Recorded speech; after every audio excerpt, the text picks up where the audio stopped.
সংঘাত, সংঘর্ষ পৃথিবীর মানচিত্রকে কিভাবে বদলে দিতে পারে এবং সৃষ্টির সেরা জীব মানুষের জীবনের মূল্যকে কোন পর্যায়ে নামিয়ে আনতে পারে তার জ্বলন্ত উদাহরণ যেন ফিলিস্তিনের গাজা উপত্যকা।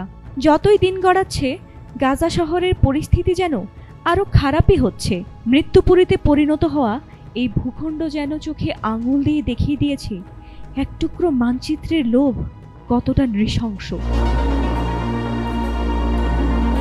গাজার এই নির্মমতার সবচেয়ে বড় বলি শিশুরা। গাজার শিশুদের সঙ্গে যা ঘটছে তা যেন সৃষ্টিকর্তার সঙ্গেই প্রবঞ্চনা করার শামিল।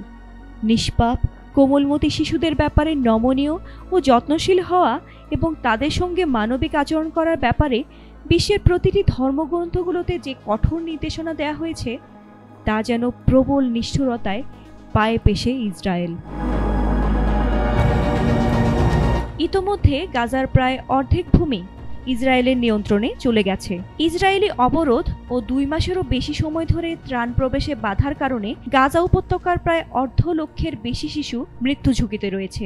শুক্রবার ফিলিস্তিনের অবরুদ্ধ উপত্যকাটির সরকার এ তথ্য জানিয়েছে।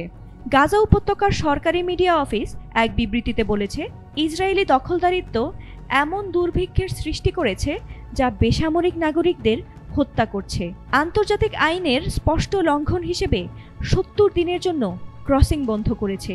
পাশাপাশি ত্রাণ, জ্বালানি এবং ওষুধ বহনকারী 39,000 ট্রাক প্রবেশের বাধা দিয়ে 24 লাখেরও বেশি বেসামরিক নাগরিকের বিরুদ্ধে নিয়মতান্ত্রিক অপরাধ চালিয়ে যাচ্ছে।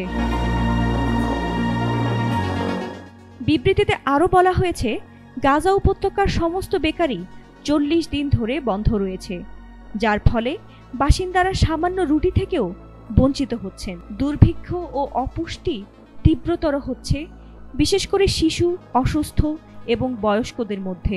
অনাহারকে ইসরায়েল অস্ত্র হিসেবে ব্যবহার করছে, ফলে অপুষ্টি ও খাদ্য সংকটে 65,000-এরও বেশি শিশু মৃত্যুর ঝুঁকিতে রয়েছে। ফাতিমা সুলতানা, এটিএন বাংলা।